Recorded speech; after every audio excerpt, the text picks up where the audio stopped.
बेटा तुम खड़ी क्यों हो क्लास में? सीट नहीं मिल रही? आगे आ जाओ, थर्ड लाइन में आ जाओ, थर्ड लाइन में बैठा लो बेटा इसको। फिर तेरी बहन को जब कोई कहेगा यहाँ आके बैठ जा, फिर अच्छा लगेगा? थोड़ा लिमिट में रहना चाहिए ना। बैठ जाओ बेटा। चलो अपने देखो, अपने व्यवहार को ऐसा रखो जैसा तुम दूसरे के साथ करो, तुम्हारी बहन के साथ वही होगा। यहाँ नहीं, जहां वो कॉलेज में जाएगी वहां होगा, बस में होगा, ऑटो में होगा। समाज सबसे मिलके बनता है। तुम घटिया हो ना किसी के लिए, तो तुम्हारी बहन के लिए 100% कोई ना कोई घटिया। भगवान जो है कर्मा रिटर्न्स बैक है, ये सीधी थ्योरी है ये। और ये मैं अपने लिए भी मानती हूँ, मैं अपनी बेटी के लिए भी मानती हूँ। मैं जैसा कर रही हूँ ऐसा ही मेरे साथ होगा, या मेरे घर वालों के साथ। तुम जैसा कर रहे हो ऐसा तुम्हारे भाई बहनों के साथ होगा ही होगा। हम किसी भी बेटी के साथ गलत करेंगे ना, तो अपने आप को इसके लिए तैयार रखना कि मेरी बहन भी पढ़ने निकलेगी। आज छोटी है तो कल निकलेगी। चाचा की बेटी, मामा की बेटी, ऐसा नहीं कोई घर में रिश्ते ही ना हो, माँ भी तो होगी। जैसा तुम कर रहे हो ऐसा तुम्हारी माँ के साथ जरूर घटित हुआ होगा। अब तुम कर रहे हो, बड़े अच्छे कई एड्स हैं, उसमें एक जवान लड़का ना सीटी बजा रहा होता है, तो उसकी माँ, देखा है तुम लोगों ने वो?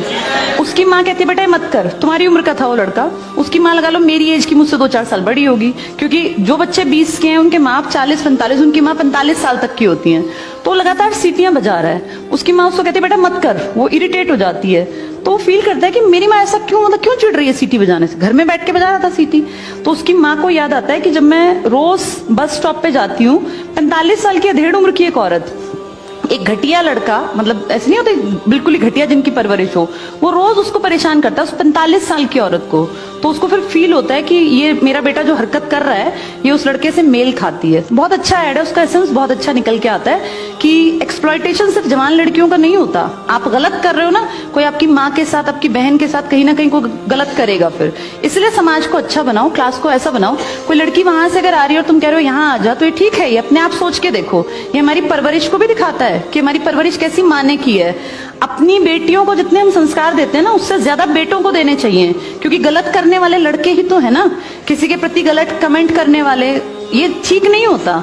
इतने काबिल बनो कि कोई तुम्हारे साथ बैठना चाहे। तुम्हें ये कहना पड़ रहा है कि यहाँ के बैठो, तुम कोई वो छिछोरे 70-80 के दशक के लड़के थोड़ी ना हो, पढ़े लिखे 21वीं-22वीं सदी के लड़के बैठे हो। तुम कोई बच्चे नहीं हो। अब अपने व्यवहार को इतना अच्छा बनाओ, क्योंकि जब गलत बात बोलो ना तो ये सोच के बोलना कि मेरे घर में जो औरत है ना उसको ये सहना पड़ रहा है कहीं ना कहीं। तुम ही लोगों ने समाज बना रखा है, इसको घटिया बना लो चाहे अच्छा बनाओगे तो पूरा समाज अच्छा बन जाएगा। घटिया बनाओगे तो तुम्हारी माँ को भी 100% सुनना पड़ता होगा, क्योंकि ये कर्म है, ये किसी को नहीं छोड़ते। तुम सबको चार दीवारी में नहीं रख पाओगे। तुम्हारी माँ को भी कहीं ना कहीं बाहर निकलना पड़ता है, चाहे वो मार्केट सब्जी लेने जाती हो, गाँव में रहते हो तो गली में तो निकलती है ना, उसको भी सुनना पड़ता होगा, क्योंकि समाज बनाने वाले तुम ही लोग हो। तो ये ध्यान रखो सबको कि भाई किसी को हमारे किसी भी कमेंट से बुरा ना लगे, और इनको अलग मत समझो। जैसी तुम्हारी बहनें ऐसी ही ये हैं। पसंद आना कोई अलग बात होती है, पर व्यवहार अच्छा रखना चाहिए। तुम्हारी परवरिश अच्छी माने की है, कम से कम ये दिखा के चलना।